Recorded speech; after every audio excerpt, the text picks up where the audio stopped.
दोस्तों, जैसे कि आप लोग जानते हैं, हम लोग पढ़े हैं UP polytechnic second semester math second, जिसमें हमने कल की क्लास में पूरी तरीके से जो लास्ट यूनिट थी, यूनिट नंबर 5 पार्ट को पूरी तरीके से कंप्लीट करके अच्छे अच्छे सारे जो कंसेप्ट थे, सारे कंसेप्ट थे और क्लास जो क्वेश्चन भी थे वो सब कंप्लीट कर चुके थे। तो पाँचवीं यूनिट अब पूरी तरीके से कंप्लीट हो चुकी है और ये चौथी यूनिट बची थी जो कि आपको आज पढ़ना है। आज की क्लास में पूरी तरीके से इसे भी हम समाप्त कर देंगे। तो पाँचवीं यूनिट यानी कि मैथमेटिक्स सेकंड का जो लास्ट चैप्टर था सदिश बीजगणित का, वो लोग आप हमारे प्लेलिस्ट में भी क्लासेस के जाकर देख सकते हैं। तो आइए, आज का हमारा टॉपिक है निर्देश ज्यामिति, जो यूनिट नंबर आपका 4 है। इसे हमने थोड़ा स्किप कर दिए थे क्योंकि इससे इम्पोर्टेंट था थोड़ा सदिश बीजगणित वाला, तो इसे हम पहले कल की क्लास पूरी तरीके से कंप्लीट कर चुके थे और आज की क्लास में कंप्लीट करेंगे निर्देश ज्यामिति। तो आइए सबसे पहले देखते हैं इसमें कौन कौन से टॉपिक हैं और क्या क्या हमें पढ़ना है। जैसे यहाँ पर लिखा हुआ है निर्देश ज्यामिति, और हमारे पास इसमें पहला टॉपिक है सरल रेखा, उसके बाद दूसरा है वृत्त, और उसके बाद 3 नंबर पर आप लोग देख सकते हैं परवलय दिया हुआ है, और 4 नंबर पर दीर्घवृत्त, और उसके बाद अति परवलय। ये निर्देश ज्यामिति में हमें 5 टॉपिक हैं जिन्हें हम लोगों को पढ़ना है। तो आइए एक एक टॉपिक को अच्छे से कवर करते हैं। तो आइए स्टार्ट करते हैं, आप लोग इसे नोट कर लीजिए। इसके आगे हम लोग पहला टॉपिक स्टार्ट करते हैं, सरल रेखा।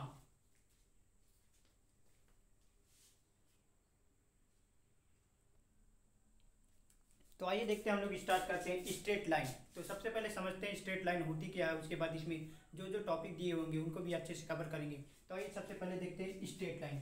कोई भी समतल हो, जैसे इस प्रकार का है, उसमें 2 बिंदु हों, जैसे बिंदु एक ये और एक ये बिंदु, इन दोनों को मिलाने वाली रेखा की जो न्यूनतम दूरी होती है, इसकी जो न्यूनतम दूरी होती है, सॉरी, इस प्रकार आप लोग समझ सकते हैं। जैसे एक बिंदु है ए यहाँ पर है और बिंदु बी यहाँ पर है, तो इसकी जो न्यूनतम दूरी होगी इसी को हम लोग स्ट्रेट लाइन बोलते हैं। तो आप लोग समझ चुके होंगे स्ट्रेट लाइन क्या होता है, और ये आपसे स्ट्रेट लाइन के बारे में कुछ नहीं पूछेगा, बस इतना ही पता होना चाहिए कि स्ट्रेट लाइन होती क्या है। उसके बाद इसमें पहला टॉपिक जैसे दिया हुआ है 2 बिंदु के बीच की दूरी।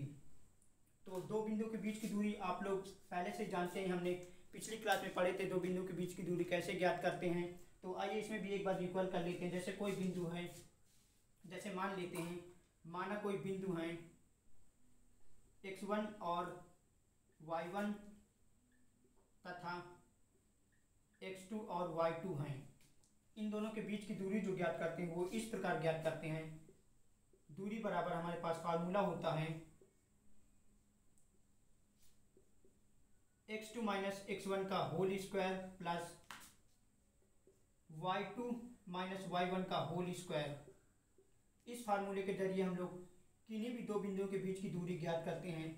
तो आप लोगों को पिछली क्लास में हमने अच्छे से बताए थे कि कैसे 2 बिंदुओं के बीच की दूरी ज्ञात करती है। यदि 3 बिंदु होंगे तो इसमें भी आगे ऐड हो जाएगा z2 माइनस z1 का होल स्क्वायर। तो इस प्रकार 2 बिंदुओं के बीच की दूरी ज्ञात करते हैं। आपको एग्जाम्पल पिछली क्लास में हमने बताए थे, तो आप लोग इसको एक बार इक्वल कर लीजिए और इससे हम लोग आगे बढ़ते हैं। जैसे उसके बाद तो आप लोग इसको कर लेना, कोई भी एग्जाम्पल लेकर आप लोग दूरी निकालना ऐसे जानते ही 2 बिंदु के बीच की दूरी या 3 बिंदु के बीच की दूरी कैसे ज्ञात करते हैं। उसके बाद ये मूल बिंदु से दूरी जो होती है, मूल बिंदु हमारे पास होता है कोई भी मूल बिंदु, माना जैसे मूल बिंदु होते हैं, माना 0,0, ये मूल बिंदु हैं, से दूरी।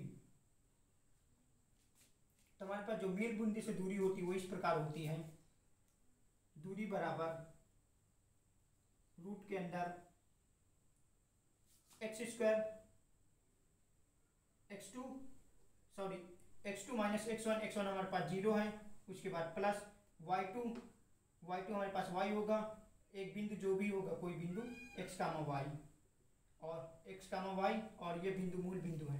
तो इससे जो दूरी निकल के आएगी वो इस प्रकार निकल के आएगी, d बराबर अंडर रूट के अंदर x square plus y square. ये मूल बिंदु से दूरी होती है। तो आप लोग यहाँ तक नोट कर लीजिए। उसके आगे हम लोग इसमें आगे टॉपिक देखते हैं कौन कौन से दिए हुए हैं। ये बेसिकली आप लोगों को समझ में आ ही गया होगा और आप लोग पिछली क्लास में पढ़ ही चुके हैं, तो इसमें ज़्यादा टाइम नहीं वेस्ट करते हैं। आइए इसके आगे चलते हैं, तब तक आप लोग इसे नोट कर लीजिए।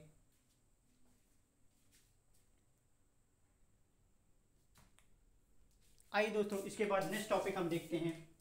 जैसे तीसरा टॉपिक हमारे पास है मध्य बिंदु कैसे ज्ञात करते हैं। कोई दो बिंदु दिया होगा, उनका मध्य बिंदु हम लोग कैसे निकालते हैं। तो आइए देखते हैं मध्य बिंदु कैसे ज्ञात करते हैं और मध्य बिंदु क्या होता है। जैसे कोई लाइन है, एक लाइन ये है, एक बिंदु ये है, एक बिंदु ये है बी, और इसके निर्देशांक हैं x1 और y1 और इसके निर्देशांक हैं x2 और y2।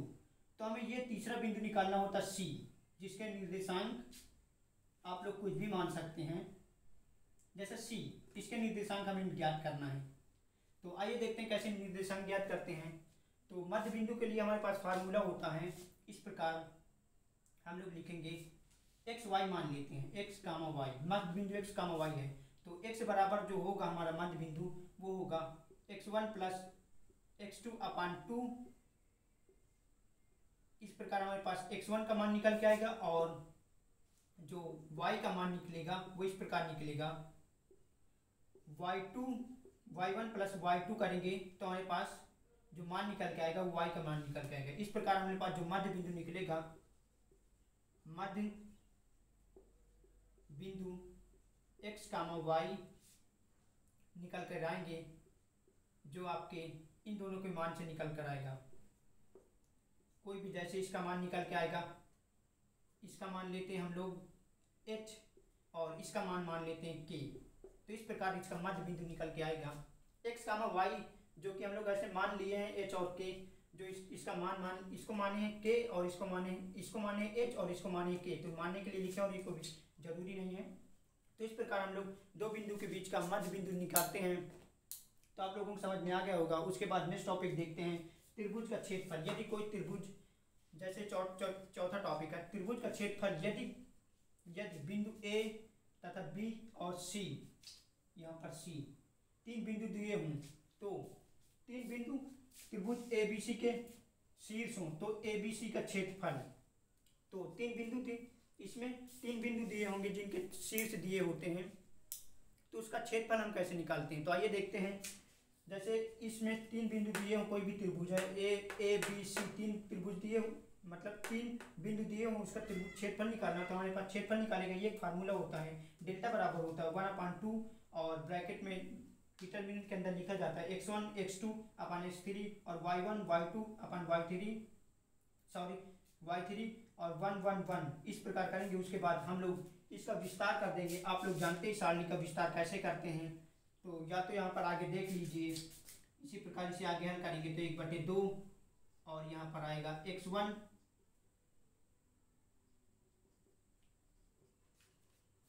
और उसके बाद इसको रखेंगे, इसको आपस में गुणा करेंगे, इस प्रकार हम लोग लिख लिए। उसके बाद x2 करेंगे, इसके लिए करेंगे तो हम लोग ये लाइन और इसको छोड़ेंगे तो ये आपस में गुणा हो जाएगा, तो हमारे पास आएगा 23 के बाद 23 31 होगा। तो हमारे पास जो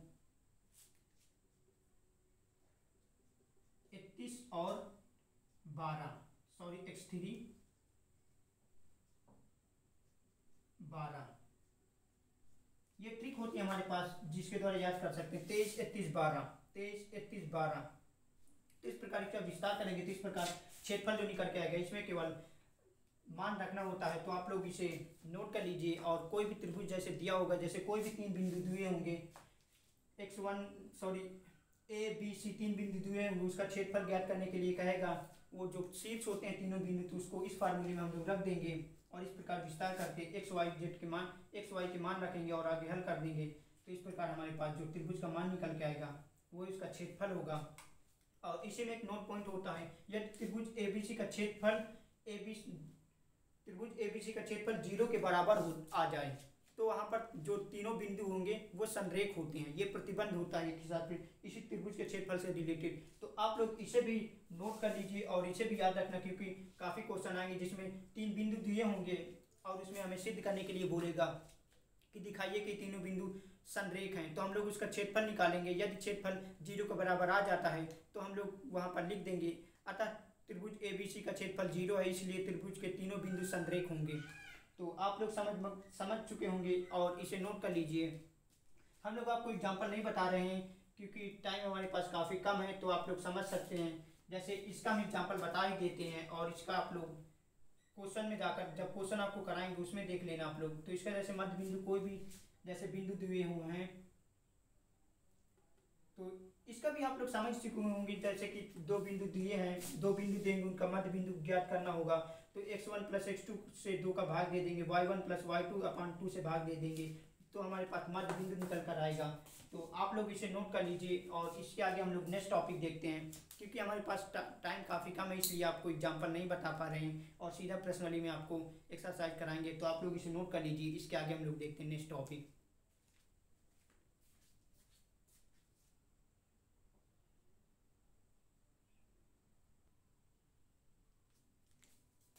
आइए दोस्तों, इसके बाद हम लोग आगे टॉपिक देखते हैं, विभाजन सूत्र क्या होता है। जैसे यहाँ पर लिखा हुआ कोई भी रेखा होगी, जैसे यहाँ पर मानते हैं, जैसे एक रेखा है ये ए बी, इसमें एक बिंदु मध्य बिंदु है सी, जो x, y ये सी है, और इस बिंदु के निर्देशांक हैं x1 और y1, और इस बिंदु के निर्देशांक हैं x2 और y2।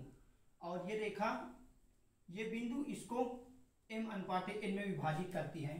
तो हम लोग जब इस बिंदु के निर्देशांक निकालते हैं तो इस प्रकार निकालते हैं।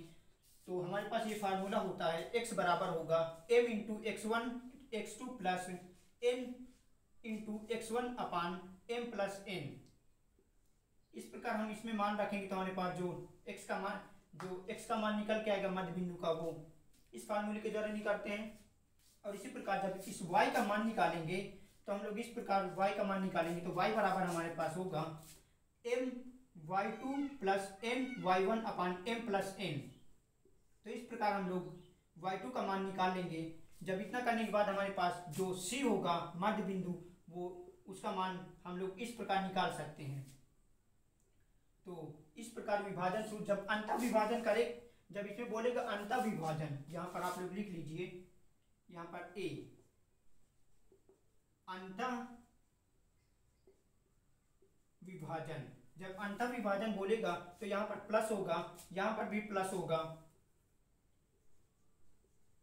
जब अंतः विभाजन बोलेगा क्वेश्चन में, जैसे क्वेश्चन दिया होगा कोई बिंदु दिया होगा C, जिसे A और B दो बिंदुओं को विभाजित करने वाली रेखा m अनुपात n में विभाजित करता है, तो उसके मध्य बिंदु के निर्देशांक ज्ञात कीजिए। तो इस प्रकार, जैसे तो x का जो निर्देशांक निकालेंगे वो इस प्रकार m x2 plus n x1 अपान m प्लस n। अंतः विभाजन के लिए बोलेगा तब हम लोग यहाँ पर प्लस लिखते हैं। यदि सेकेंड नंबर पे यदि बाह्य विभाजन बोले, इन बिंदु मतलब जो बिंदु देंगे ये वाला सी वाला, इसको बोले बाह्य विभाजन बिंदु ज्ञात कीजिए, तो हम लोग यहाँ पर जहाँ प्लस होता है वहाँ पर माइनस कर देंगे। बस इतना फर्क होता है अंतः विभाजन और बाह्य विभाजन में। अंतः विभाजन में हम लोग प्लस करते हैं और बाह्य विभाजन में हम लोग माइनस करते हैं। तो इस प्रकार अंतः विभाजन से रिलेटेड जो ये कंसेप्ट था आपको समझ में आ गया होगा। आप लोग इसे नोट कर लीजिए। उसके आगे हम लोग नेक्स्ट कंसेप्ट देखते हैं, आगे टॉपिक क्या है उसे भी हम लोग कवर करते हैं। तो आप लोग इसे नोट कर लीजिए।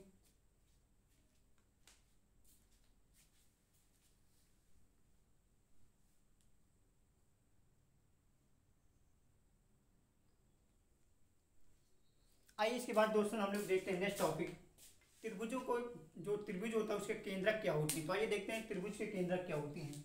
त्रिभुज के केंद्रक, जैसे कोई बिंदु दिया है ए बी सी, किसी त्रिभुज ए बी सी के शीर्ष हैं, तो त्रिभुज के केंद्रक ज्ञात करें, केंद्रक जी ज्ञात करें, ज्ञात करें। तो कोई भी त्रिभुज, जैसे यहाँ पर मान लेते हैं, यहाँ पर मान लेते हैं ये कोई त्रिभुज है ए बी सी। ए के निर्देशांक क्या है x1 y1, बी के निर्देशांक x2 और y2 और सी के x3 y3। तो इसके मध्य ये निकालना होता है हम लोगों का केंद्रक, इसके निर्देशांक हमें निकालना होता है, इसे हम लोग जी मान लेते हैं, जी x, y। इसके निर्देशांक बोलने के लिए कहेगा। कोई भी त्रिभुज होगा उसके तीनों बिंदु दिए होंगे इस प्रकार ए बी सी, तो उसमें बोलेगा त्रिभुज के केंद्रक ज्ञात करते हैं, ज्ञात करें। तो इस प्रकार ज्ञात करेंगे। कोई भी त्रिभुज होगा जिसके केंद्रक इस प्रकार, तो केंद्रक, ये केंद्रक सी निकालना है, तो x का मान जो निकलेगा आपका 1/3 x1 plus x2 x plus x3 करेंगे तो हमारे पास x का मान निकल के आएगा और उसके बाद हम लोग y बराबर लिखेंगे, सेकेंड वाला जो इसको निकालेंगे तो उसको लिखेंगे 1/3 y1 plus y2 plus y3 को जोड़ेंगे तो हमारे पास y का मान निकल के आएगा, और जो हमारे पास x y का मान निकल के आएगा वही केंद्रक होता है, जिसे हम लोग केंद्रक के नाम से जानते हैं। केंद्रक निकल के आएगा वो x, y होगा। तो आप लोग समझ चुके होंगे। जैसे कोई भी बिंदु मान लेते हैं, माना यहाँ पर एक एग्जाम्पल लेते हैं, एग्जाम्पल माना 1 2 और 3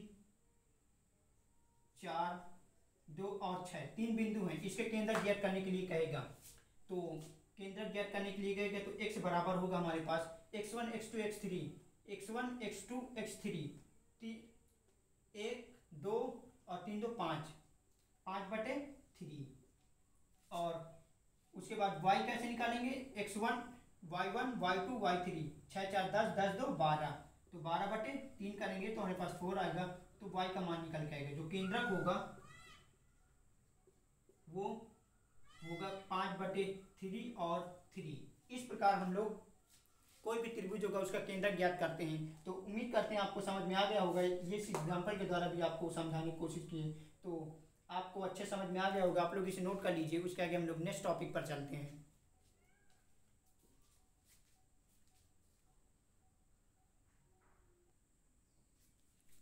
आइए दोस्तों, इसके बाद हम लोग देखते हैं स्लोप, प्रवणता की क्या होती, किसी भी रेखा की प्रवणता क्या होती, दो बिंदुओं से जाने वाली रेखा की प्रवणता क्या होती है। तो आइए देखते हैं। जैसे हमारे पास लिखा हुआ 7वां टॉपिक, यदि सरल रेखा ax plus by plus c के रूप में हो तो उसकी प्रवणता क्या होती है। तो प्रवणता ये होती है, आपकी प्रवणता को हम लोग m बराबर डोनेट करते हैं, तो m बराबर होगा x का गुणांक अपान y का गुणांक, माइनस यहाँ पर माइनस है। जो प्रवणता होगी ax plus by plus c बराबर 0 की, वो इस प्रकार होगी,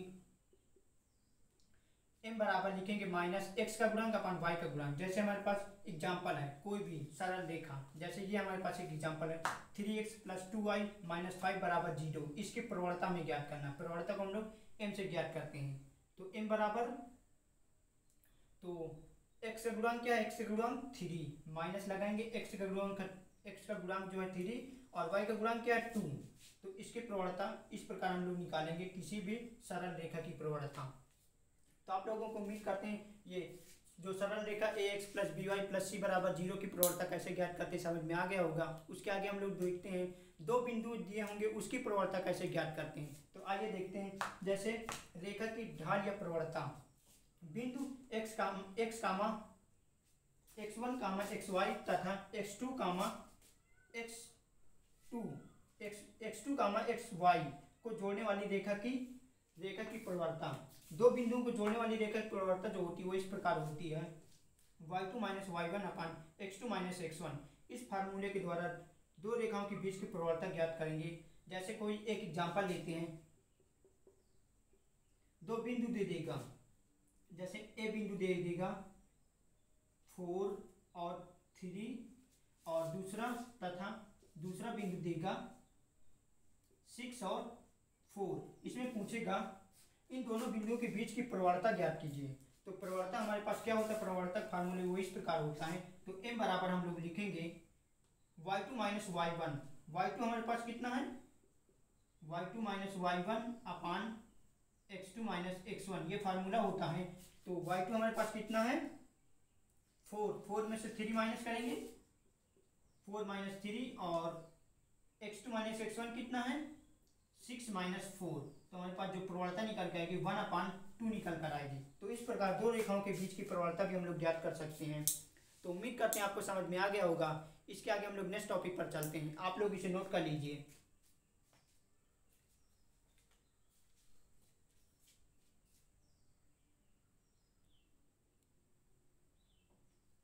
आइए दोस्तों, इसके आगे हम लोग देखते हैं नेक्स्ट टॉपिक। जैसे हमारे पास नेक्स्ट टॉपिक है रेखा का अंतःखंड या अभिलंब रूप, intercept and normal form of a straight line. तो आइए देखते हैं किसी भी रेखा का अंतःखंड क्या होता है। यदि कोई रेखा x अक्ष पर अंतःखंड a काटती है और y अक्ष पर अंतःखंड b काटती है, तो सरल रेखा का समीकरण जो होगा वो इस प्रकार होगा x upon a plus y अपान 1। ये होता है जब कोई रेखा x अक्ष पर अंतःखंड A काटती है और y अक्ष पर अंतःखंड B काटती है, तो जो सरल रेखा का समीकरण होगा वो इस प्रकार होगा। और इसमें जो भी क्वेश्चन पूछेगा उसमें लिखा होगा कोई भी रेखा है x अक्ष पर अंतःखंड 5 काटती है तथा y अक्ष पर अंतःखंड 7 काटती है, तो सरल रेखा का समीकरण ज्ञात कीजिए। तो आप लोग आराम से इसमें सिर्फ फार्मूले में मान ही रखना है। x अक्ष पर अंतःखंड काटती है तो x अपान a का मान जैसे 5 मान लेते हैं, और y अक्ष पर अंतःखंड जैसे 9 काटती है तो y अपान 9 बराबर हो जाएगा। तो इस प्रकार हम लोग किसी भी सरल रेखा का अंतःखंड ज्ञात कर सकते हैं। तो आप लोगों को उम्मीद करते समझ में आ गया होगा, तो आप लोग इसे कर लेना। और उसके आगे हम लोग देखते हैं अभिलंब रूप। कोई भी सरल रेखा होती है उसका अभिलंब रूप क्या होता है। जैसे हमारे पास लिखा हुआ है नॉर्मल आर परपेंडिकुलर फॉर्म। जो सरल रेखा होती है उसका परपेंडिकुलर फॉर्म इस प्रकार होता है, आप लोग देख सकते हैं x into cos alpha plus Y, X into cos alpha plus Y sine alpha बराबर p होती है इसकी लंबित दूरी, जो आपको आगे नेक्स्ट टॉपिक में समझाएंगे। तो इस प्रकार इसका अभिलंब रूप होता है। तो इसमें भी आप लोगों को कोई दिक्कत नहीं होगी, तो आप लोग इसको भी याद कर लेना। सरल रेखा का अभिलंब रूप समीकरण जो होता है वो इस प्रकार होता है। तो आप लोग इसे नोट कर लीजिए। इसके आगे हम लोग नेक्स्ट टॉपिक पर चलते हैं।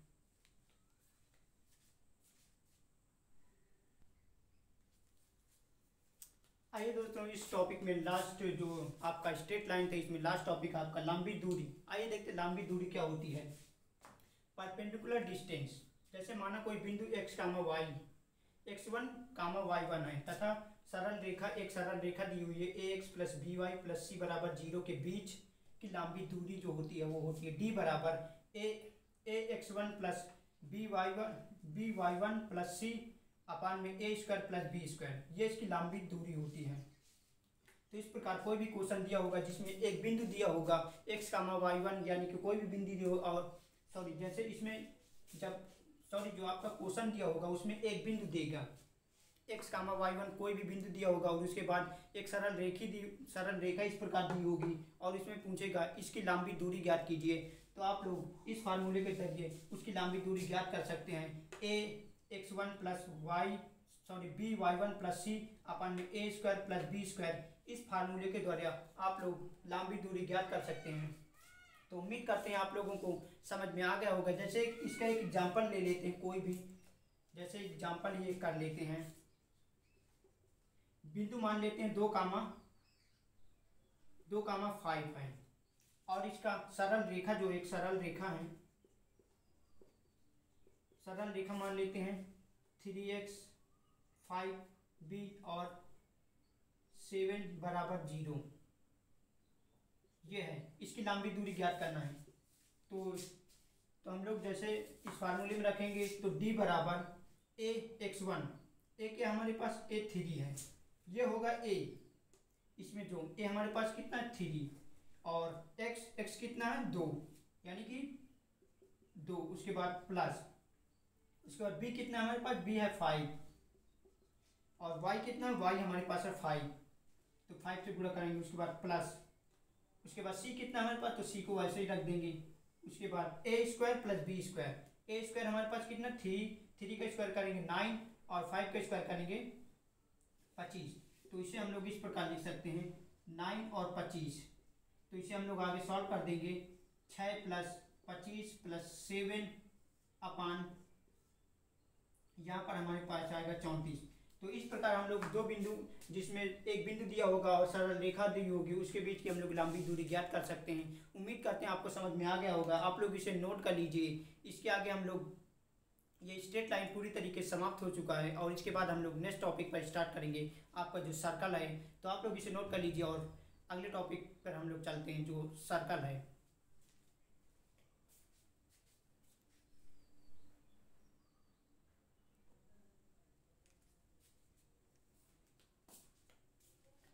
तो आइए दोस्तों, इसके आगे हम लोग इस नेक्स्ट टॉपिक स्टार्ट करते हैं सर्कल।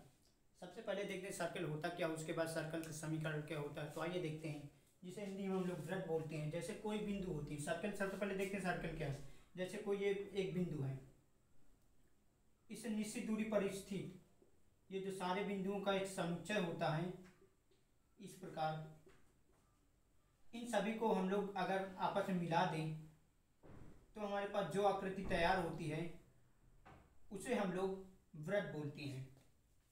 तो इसमें वृत्त में आपके डिफिनेशन नहीं पूछेगा, समझने के लिए आपको हम बता रहे हैं कि कोई भी बिंदु है, इससे निश्चित दूरी पर कोई भी जो बिंदु होते हैं उनमें जो समुच्चय होता है उनको आपस में मिलाने से जो आकृति तैयार होती है उसे हम लोग वृत्त बोलते हैं। इसमें हम लोग ये हमारे पास त्रिज्या होती है r, और इसको इससे मिला दे तो हमारे पास ये जीवा होती है। तो ये बेसिक जानकारी आप लोगों को पता होगा। तो इसमें सबसे पहले देखते हैं, और यहाँ पर इसका मूल बिंदु होता है। तो आइए देखते हैं इसके आगे जो इसमें टॉपिक दिए हुए हैं। जैसे मूल बिंदु से जाने वाली रेखा का समीकरण, जो मूल बिंदु होते हैं, मूल बिंदु ये जैसे मूल बिंदु है, यहाँ से जाने वाली रेखा का समीकरण, यहाँ पर कोई बिंदु है x1 y1, तो मूल बिंदु से जाने वाली रेखा का समीकरण जो होता है x² + y² बराबर a² होता है, और इसमें त्रिज्या a जो होती है वो त्रिज्या होती है। तो हम लोग r से भी डिनोट कर सकते हैं और a से भी डिनोट करते हैं। तो इसमें a से डिनोट किया है। और उसके बाद नेक्स्ट हमारे पास है वृत्त का मानक समीकरण। वृत्त, तो आइए देखते हैं वृत्त का मानक समीकरण क्या होता है। जिसके केंद्र h, h दिया हो, h, k दिया हो और त्रिज्या a हो, तब उस वृत्त का मानक समीकरण, जो मानक समीकरण होता है वो इस प्रकार होता है x माइनस h का whole square into y minus k का होल स्क्वायर बराबर a²। ये इसका मानक समीकरण होता है। तो इसमें जो क्वेश्चन पूछे जाएंगे उसमें आपको जो समीकरण दिया होगा उसके केंद्र दे देगा और उसकी त्रिज्या दे देगा। उसमें पूछेगा कि इसका मानक समीकरण ज्ञात कीजिए। जैसे कि एक एग्जांपल लेते हैं यहाँ पर, जैसे केंद्र दे दिया 5 और 4 और त्रिज्या हमारे पास दे देगा, त्रिज्या 5 दे दिया। तो इसमें पूछेगा वृत्त का मानक समीकरण। तो आप लोग जानते हैं वृत्त का मानक समीकरण क्या होता है, वो इस प्रकार होता है x माइनस h का होल स्क्वायर, उसके बाद दूसरे में होता है y माइनस k का होल स्क्वायर बराबर a² जो r होता है। तो यहाँ पर बस इनको रख देना है। तो x माइनस h क्या है, h हमारे पास ये पहले वाला है का होल स्क्वायर प्लस इंटू, और उसके बाद y के हमारे पास कितना है 4 का होल स्क्वायर बराबर r का मान कितना है 5 और 25। बस हम लोग इसका विस्तार कर देंगे, जो हमारे पास समीकरण तैयार होगा वही इसका मानक समीकरण होता है। तो उम्मीद करते हैं आपको ये दोनों समझ में आ गए होंगे। तो आप लोग इसे नोट कर लीजिए। इसके आगे हम लोग देखते हैं नेक्स्ट टॉपिक।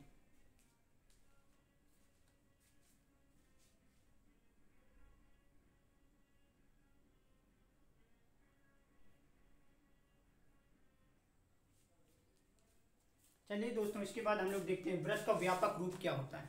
जो वृत्त का व्यापक रूप होता है, तो आइए देखते हैं वृत्त का व्यापक रूप क्या होता है। जैसे यहाँ पर लिखा हुआ वृत्त के समीकरण का व्यापक रूप, जो वृत्त के समीकरण का व्यापक रूप होता है वो इस प्रकार होता है x² + y² + 2gx + 2fy + c बराबर 0। ये समीकरण का व्यापक रूप होता है, जहाँ g बराबर होता है -h और f बराबर होता है -k, तथा c बराबर होता है h² + k² - a²। और इसी वृत्त के व्यापक रूप में जो आपका केंद्र होता है और त्रिज्या होती है वो इस प्रकार होती है। जैसे वृत्त का केंद्र जो हम लोग केंद्र होता है वो इस प्रकार होता है -g - k, तथा जो त्रिज्या होती है वो g² + f² - c रूट के अंदर ये होता है इसकी त्रिज्या।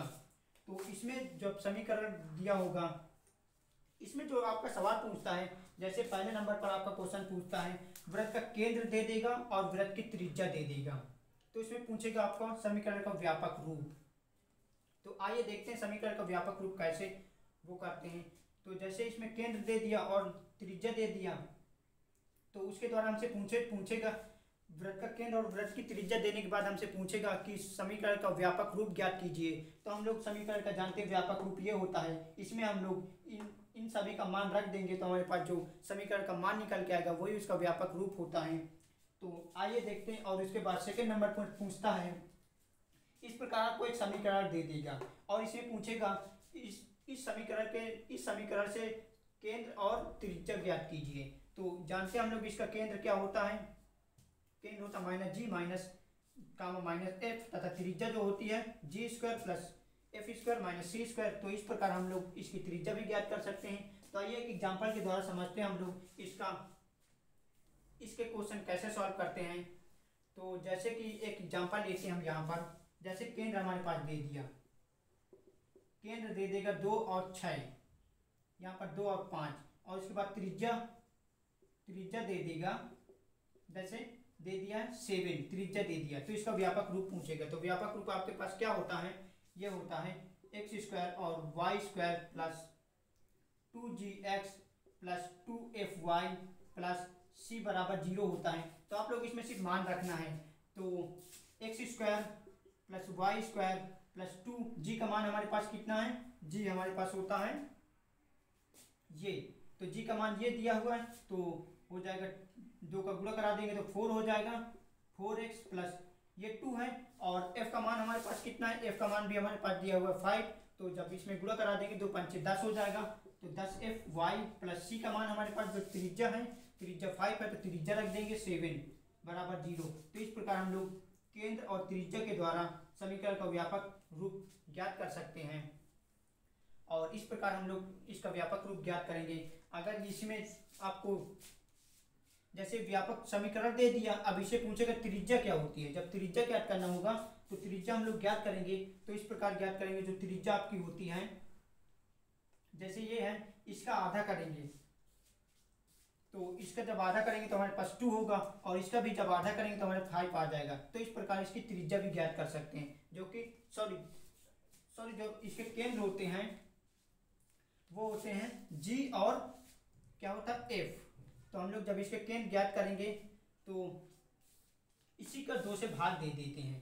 जैसे यहाँ पर लिखा हुआ है 4, तो 2 का भाग देंगे तो हमारे पास 2, तो केंद्र हमारे पास 2 आ जाएगा, और इसके बाद इसमें भी 2 से भाग दे देंगे तो हमारे पास 5 आ जाएगा। तो इसके केंद्र निकल आएंगे, और जब केंद्र निकल आएंगे तो इसकी त्रिज्या ज्ञात करने के लिए कहेगा, तो त्रिज्या के लिए ये फार्मूला होता है। तो जी का मान भी हमारे पास निकल आएगा, और के का मान भी निकल आएगा, एफ का मान भी निकल आएगा, और उसके बाद इस फार्मूले में हम लोग रख देते हैं। तो इस प्रकार हम लोग त्रिज्या का मान भी निकाल सकते हैं। तो इस प्रकार केंद्र और त्रिज्या से व्यापक समीकरण, और व्यापक समीकरण से केंद्र और त्रिज्या ज्ञात कर सकते हैं। उम्मीद करते हैं आपको समझ में आ गया होगा। तो इसे आप लोग नोट कर लीजिए। इसके आगे हम लोग नेक्स्ट टॉपिक पर चलते हैं।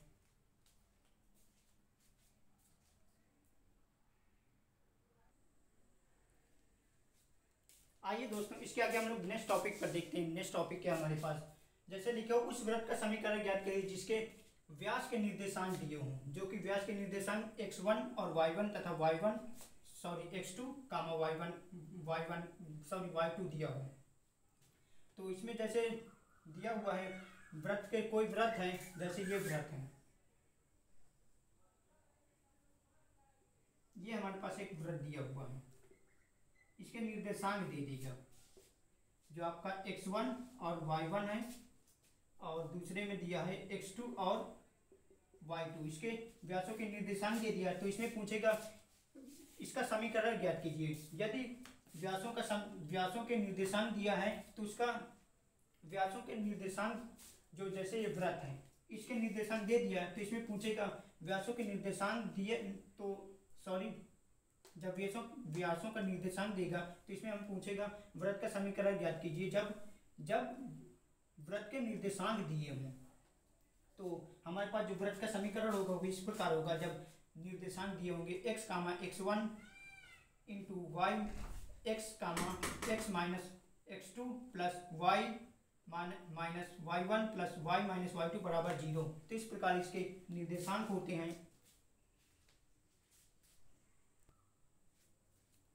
तो आपको समझ में आ गया होगा। और इसमें जो क्वेश्चन पूछा जाएगा वो इस प्रकार पूछा जाएगा, वृत्त के दे देगा निर्देशांक। जैसे कोई वृत्त है इस प्रकार, इसके निर्देशांक दे देगा 2, 5, और इधर दे देगा 6 और 4 और 6, ये इसके निर्देशांक है।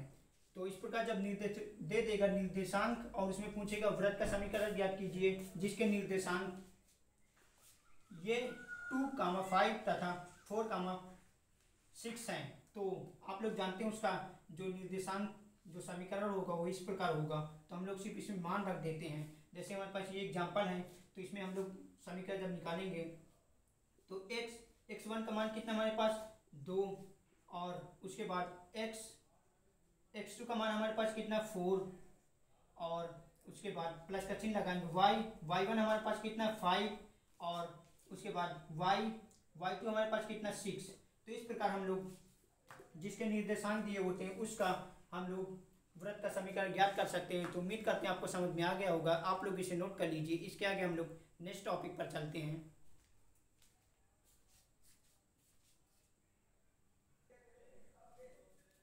आइए दोस्तों, इसके बाद कुछ इसमें कंडीशन होती है व्रत में, उसे भी देख लेते हैं। और एक टॉपिक और है जो आपका संकेंद्री है, जो आपको सिद्ध करने के लिए इंपॉर्टेंट है, तो इसे भी आप लोग समझ लेते हैं। सबसे पहले देखते हैं इसकी जो कंडीशन होती है उसको देख लेते हैं। जब देखिए नंबर 1 कंडीशन, जब व्रत केंद्र x अक्ष पर हो तो k बराबर 0 होता है। जो समीकरण हमारा होगा x माइनस के का whole square plus Y square बराबर a स्क्वायर। तथा सेकेंड कंडीशन है, जब वृत्त का केंद्र y अक्ष पर हो तो k बराबर 0 h बराबर 0 होगा। तो समीकरण जो होगा x square plus Y minus के का होल स्क्वायर प्लस बराबर a स्क्वायर। यदि वृत्त मूल बिंदु से गुजरता है तो x square minus 2x plus K plus Y square minus 2y के बराबर 0। तो a स्क्वायर बराबर होता है k square plus h square के स्क्वायर। तो ये स्पेशल कंडीशन होती है, आप लोग याद रखना, क्योंकि आपके डायरेक्ट कंडीशन पूछी जाएंगी। और उसके बाद ये लास्ट टॉपिक हमारे पास है संकेंद्री। तो संकेंद्री वृत्त क्या होती है? संकेंद्री वृत्त वो वृत्त होते हैं जिनके केंद्र बराबर होते हैं। कोई भी जो आपको वृत्त का समीकरण देगा व्यापक रूप में, उसमें पूछेगा उस वृत्त का समीकरण ज्ञात कीजिए जिसके जो संकेंद्री है। तो संकेंद्री का मतलब आप लोग याद रखना, जिस वृत्त के केंद्र बराबर होते हैं तो उन वृत्तों के केंद्र निकालेंगे और केंद्र को बराबर करेंगे। उसके बाद उन केंद्रों से बना एक वृत्त को हम लोग ज्ञात करते हैं। तो आप लोग ये क्वेश्चन में आप लोगों को अच्छे समझ में आ जाएगा। तो आप लोग नोट कर लीजिए इसे, और उम्मीद करते हैं ये भी टॉपिक आपको अच्छे समझ में आ गया होगा। इसमें खास इतना ही है जो आपको पूछा जाएगा, केंद्र निकालना, त्रिज्या, और उसके बाद वृत्त का समीकरण, वृत्त का व्यापक समीकरण। ये 4-5 टॉपिक इंपॉर्टेंट है जो इसको पूछा जाएंगे। तो उम्मीद करते हैं ये सर्कल वाला भी चैप्टर आपको पूरी तरीके से समझ में आ गया होगा। इसके आगे हम लोग नेक्स्ट टॉपिक स्टार्ट करेंगे, परवलय। तो आप लोग इसे नोट कर लीजिए।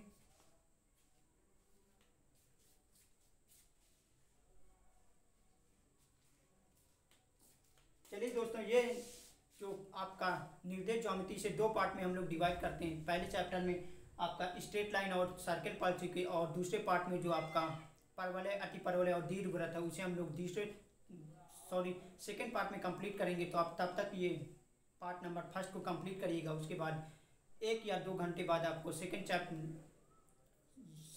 कल मॉर्निंग में ही आपको एक लेक्चर कंप्लीट मिल जाएगा, जिसमें आपका परवलय होगा, अति परवलय होगा और दीर्घवृत्त होगा। तो उम्मीद करते हैं आप लोग इसे कंप्लीट कर लेना, और नेक्स्ट लेक्चर के लिए आप लोग रेडी रहना। और आपका एग्जाम 17 मई को है, तो कल सुबह आपका पूरी तरीके से सिलेबस समाप्त हो जाएगा।